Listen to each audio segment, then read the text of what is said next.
voie du supermarché. Ouais. Et ben, ce qu'on peut dire. Salut la galaxie la semaine unifiée. prochaine, je viens. Parisienne. Un petit témoignage Ouais. Dans la vie, il n'y a pas de charane. Ok. Et je viendrai boire un sur coup la avec toi, proposition d'accord. thérapeutique Je parlerai de... de notre ami Nicolas de Rio. Ouais, je viendrai bouffer avec vous. Ouais, ok, ça roule.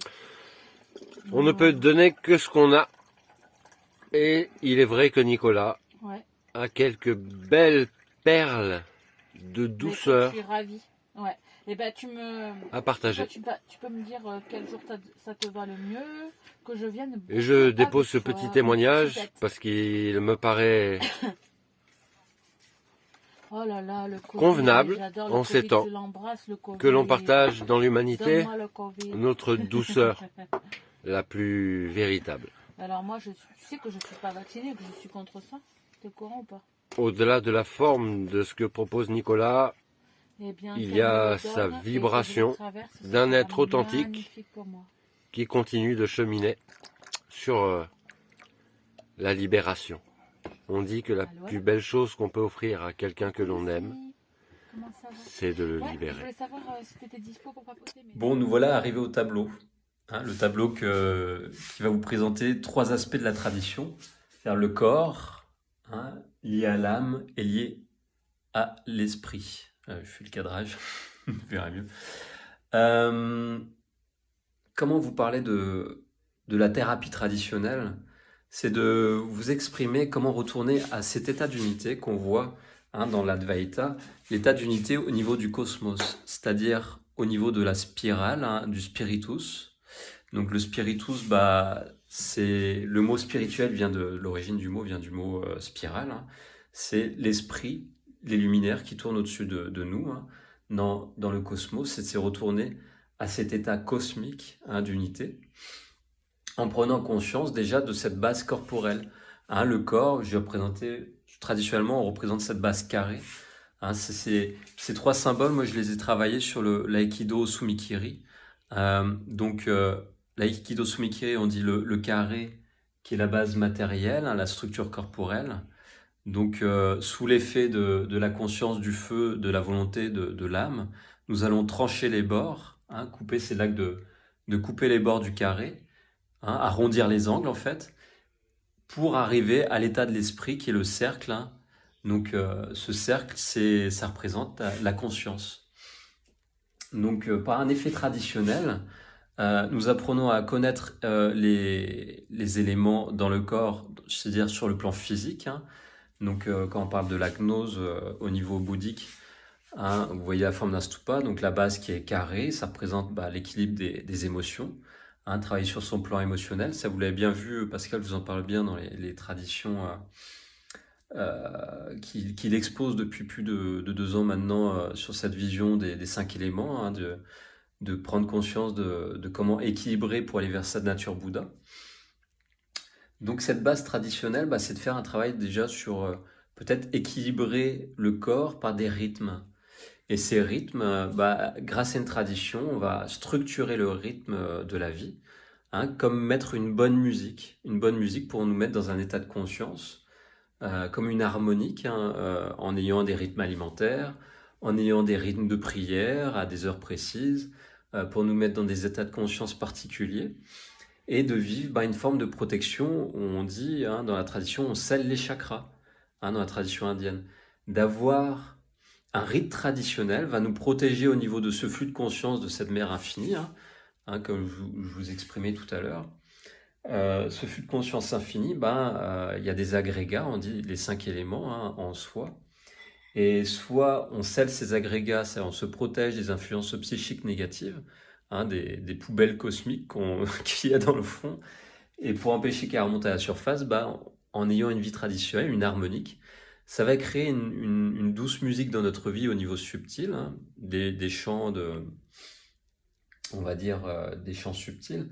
C'est pas la musique qu'on entend, mais on dit une musique des sphères. Se connecter à une tradition va nous connecter au niveau des harmoniques du système solaire qui tourne en forme de spirale géométrique et qui met des états de fréquence qui nous permet d'évoluer dans un plan plus spirituel, d'où le mot spirale, comme je vous disais, du spiritus avec les astres qui tournent dans le ciel, hein, et qui est l'interface entre le cosmos, les 12 constellations, hein, du zodiaque, et puis entre eux, les 9 flux influences polaires, hein, qui nous permettent, une fois connectés ces plans-là, de retourner à une tradition primordiale grâce à la connaissance de la gnose qu'on enseigne ici au temple.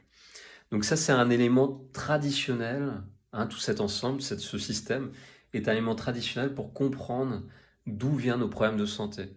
Souvent, nos problèmes de santé font que nous ne sommes pas en harmonie avec un des plans, hein. Pas en harmonie soit avec le plan corporel, on n'a pas une bonne hygiène de vie, on maîtrise pas bien ses émotions, on a de la difficulté à trouver de la paix, on est agité, cette agitation, ça crée des désordres émotionnels, je peux bien en parler. Pendant des années, j'ai pris des drogues d'ailleurs pour gérer ces émotions, comme tout le monde fait dans le système, hein. Prendre du café, du chocolat, ça c'est les drogues simples, du tabac, de l'alcool, c'est déjà un peu plus compliqué. Et puis quand on n'arrive plus à gérer, on commence à prendre des drogues plus fortes, hein. Ça commence par le cannabis souvent, et puis ça va vers la cocaïne, les amphétamines et d'autres drogues, j'en passe, hein.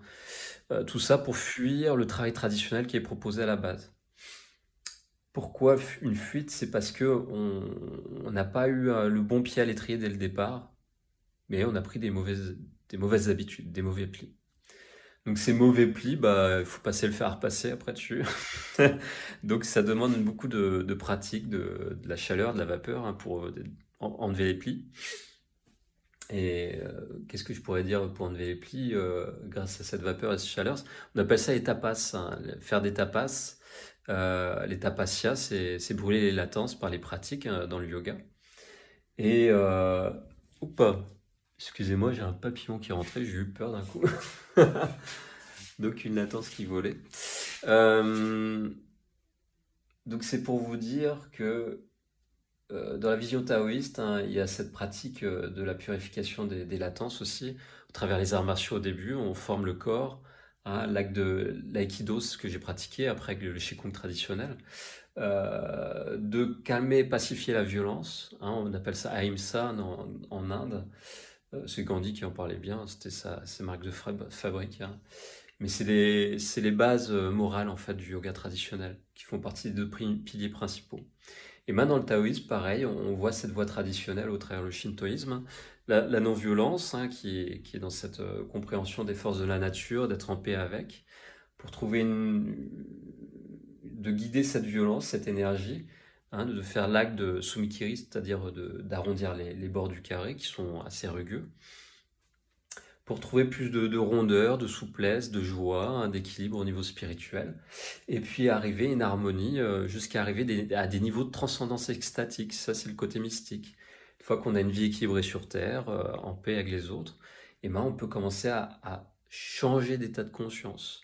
Et dans cet état de conscience évolutif, nous pouvons entrer en connexion avec on va dire, la musique des sphères beaucoup plus céleste, et de trouver des phases de transcendance.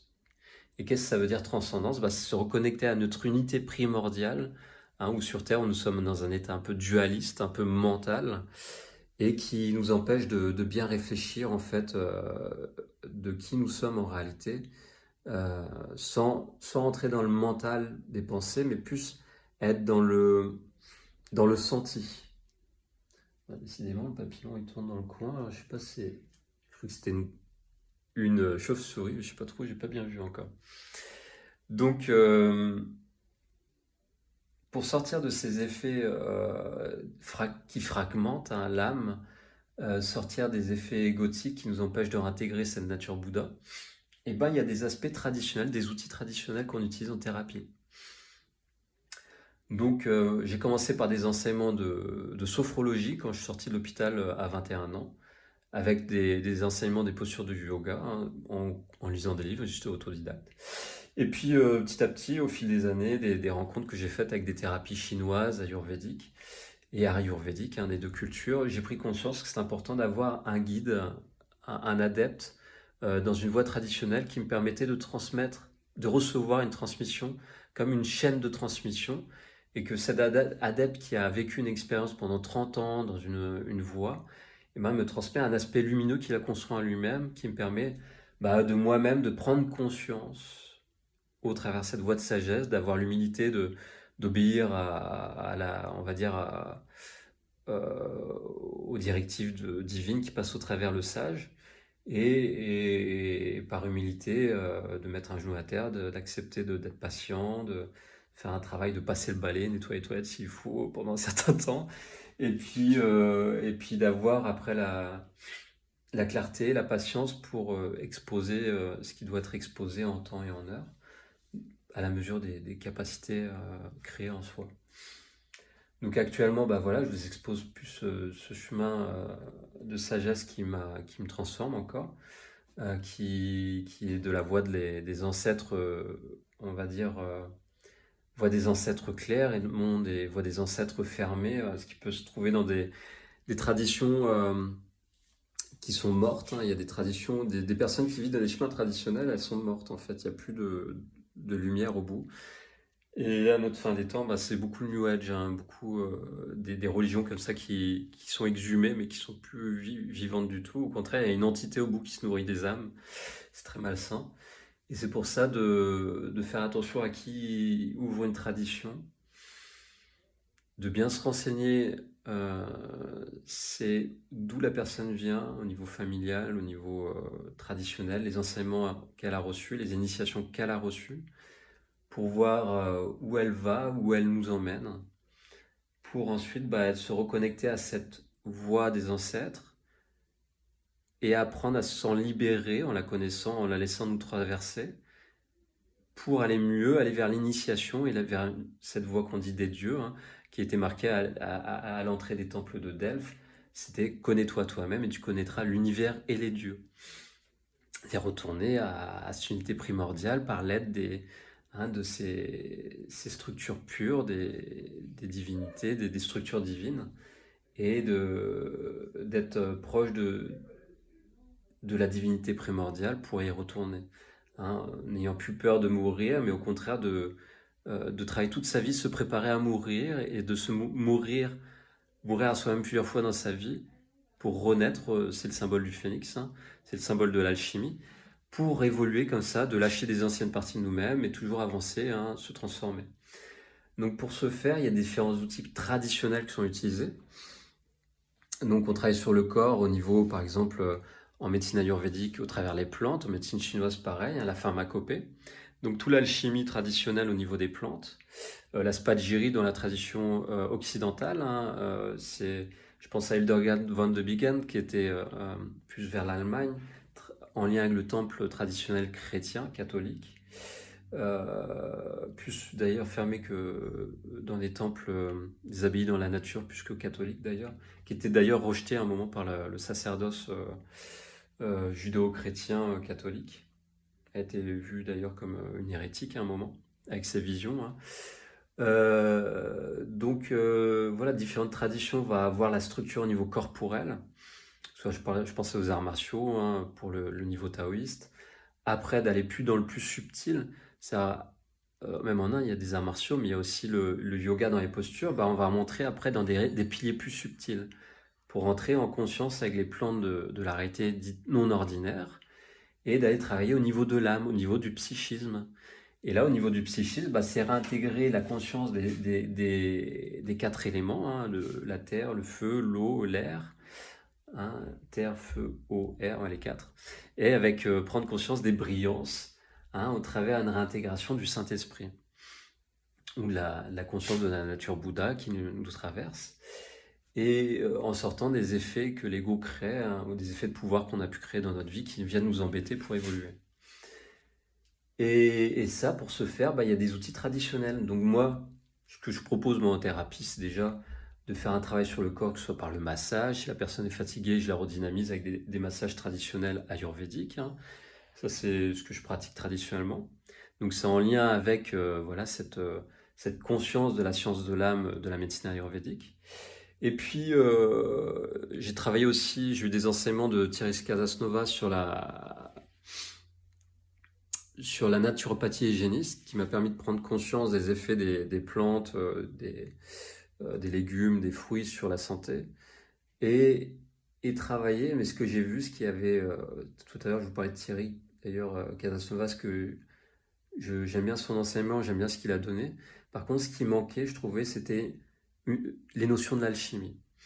Les notions de l'alchimie, c'est ce qui permet de prendre conscience du lien entre l'énergétique, la conscience, hein, le plan informationnel de la conscience, de l'esprit, qui on dit le plan mercuriel en alchimie, hein, pour mettre en lien avec le corps, hein, de sceller dans la matière, tout ce qui est lié au niveau de l'âme, du soufre. Hein, si on prend les symboles, hein, le mercure, l'esprit, le plus lié on va dire, au spiritus, à l'informationnel, l'âme qui est plus liée au souffle, les émotions qu'on a dans l'âme, hein, c'est le souffle en soi. Des fois ça sent bon, des fois ça sent moins bon. Et puis le corps, hein, de retourner à une clarté du corps, hein, qui est le sel. Donc mercure, esprit, soufre, âme et sel, corps. Donc c'est de sceller l'esprit dans le corps en faisant un travail de clarification dans l'âme. C'est tout le but traditionnel de toutes les structures de thérapie traditionnelle.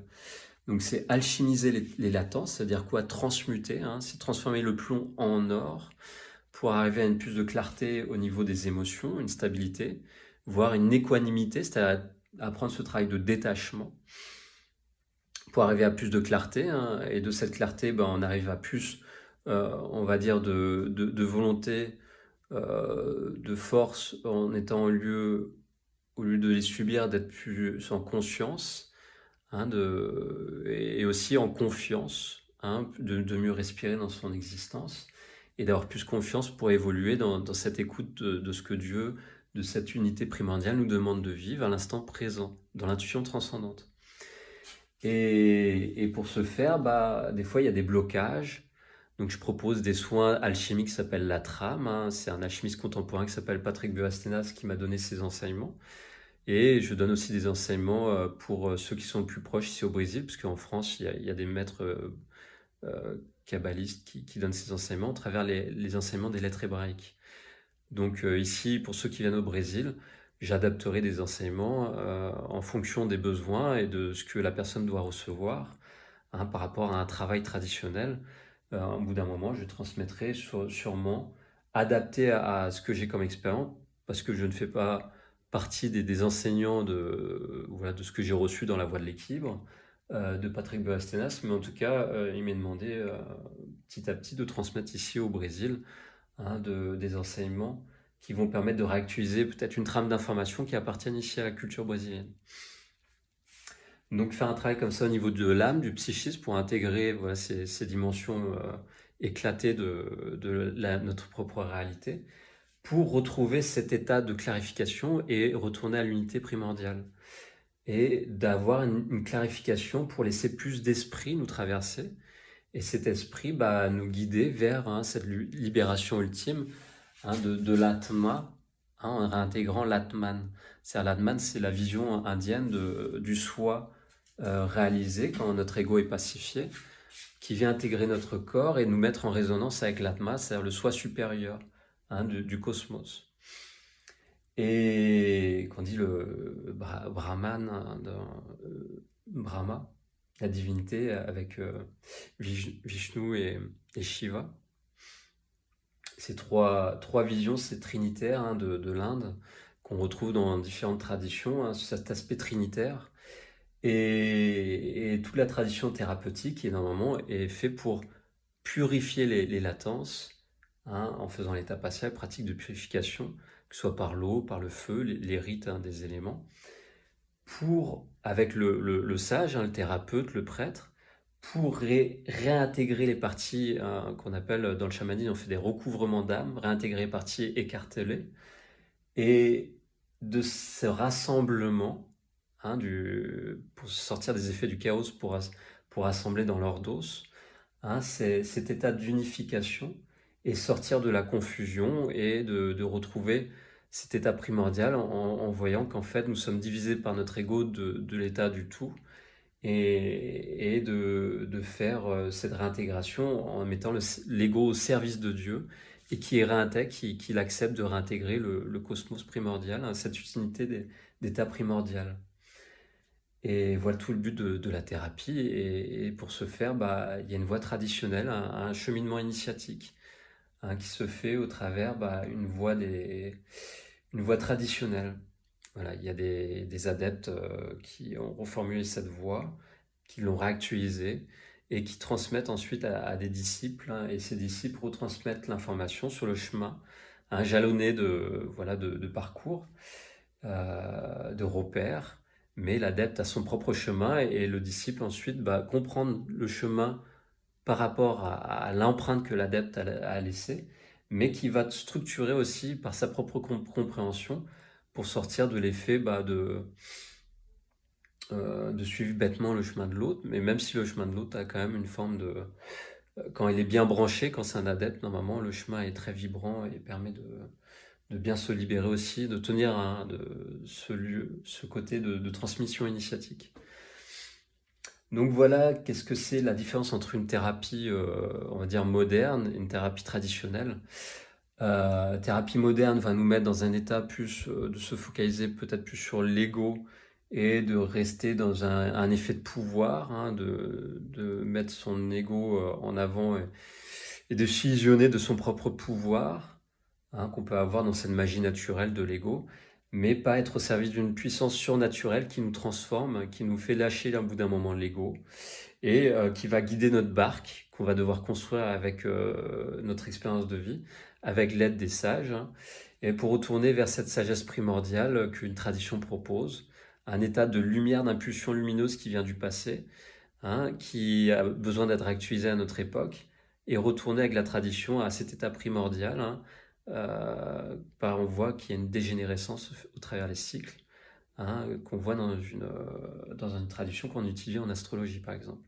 Donc là, ça vous ferait rentrer dans des précisions de la voie traditionnelle que je ne vais pas rentrer maintenant. Mais je voulais que vous voyiez un aspect, hein, de la totalité de ce que c'est une voie traditionnelle au niveau thérapeutique et ce que c'est une voie de la modernité thérapeutique qui nous sort en fait d'une voie guérison traditionnelle, de réintégrer la clarté qu'on doit retrouver normalement dans notre âme. Donc voilà, j'ai pas d'autres informations à vous donner pour aujourd'hui, hein, ça fait déjà beaucoup d'informations sur l'aspect traditionnel des thérapies. Et si vous avez d'autres questions, si vous avez des questions, je vous invite à faire un retour comme ça. Je vais mettre des coordonnées pour les accompagnements traditionnels, que ce soit par la numérologie, la trame, hein, ou les cours de yoga que je donne. Et souvent, je commence traditionnellement par étudier au niveau du psychisme l'âme, les aspects de l'âme par la numérologie, de voir avec les aspects de l'astrologie aussi la bonne étoile de la personne, et de voir dans un accompagnement déjà où la personne est sur son plan moral, c'est le cabinet de réflexion, pour ensuite aller construire sa pierre. Hein, sa pierre, c'est quoi? D'aller stabiliser les émotions, de voir les agrégats psychiques qui nous empêchent de bien stabiliser, et d'aller vers cette compréhension de c'est quoi notre chemin personnel, de notre destinée, et d'aller vers les meilleurs outils qui nous correspondent. Ça, c'est dans l'étude, dans l'échange qu'on a en cabinet, hein, et dans cette réflexion qu'on a à deux sur le thème, dans un échange de discussion, de voir quels sont les éléments, le chemin personnel qui doit être vécu, et que la personne aussi doit prendre conscience, hein, en profondeur toute seule. Moi, je ne suis comme la carte de l'ermite, hein, j'ai ma lanterne, j'éclaire, mais je ne suis pas là le phare à briller comme... non. Au contraire, je préfère rester en retrait, que la personne prenne conscience par elle-même qu'est-ce qui lui convient le mieux, mais en donnant comme ça des petits aspects de lumière pour qu'elle voie mieux le chemin qui lui est proposé par, on va dire, sa destinée.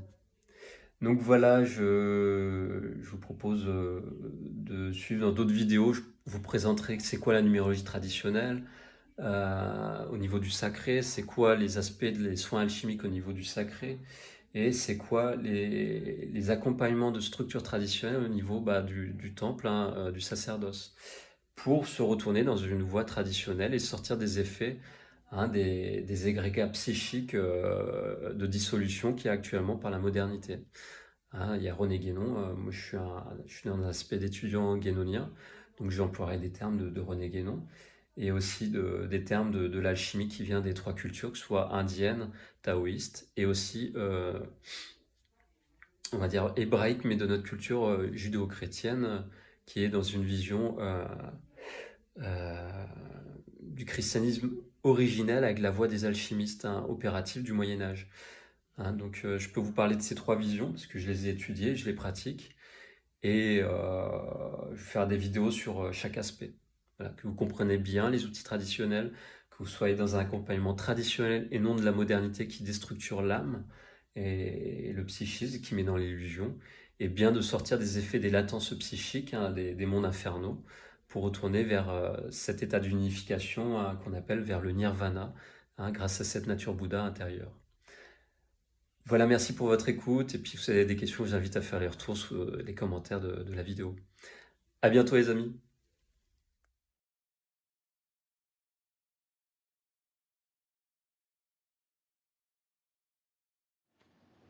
Bonjour à tous, merci Nicolas pour cette numérologie et ces trames que tu as fait. Ça m'a permis de mieux me comprendre moi-même, de pouvoir travailler sur certains points afin d'améliorer mon équilibre. Ça a été pour moi une très très bonne expérience, très enrichissante. Ça m'a donné des clés aussi pour mon chemin de vie. Voilà, merci aussi de ton écoute, tes conseils qui ont toujours qui ont toujours été bons. Voilà, pour résumer, tu as su raviver la flamme du phare pour m'éclairer dans cette brume et me donner un petit peu de cette lumière pour éclairer ma lanterne. Merci encore à toi, Nicolas.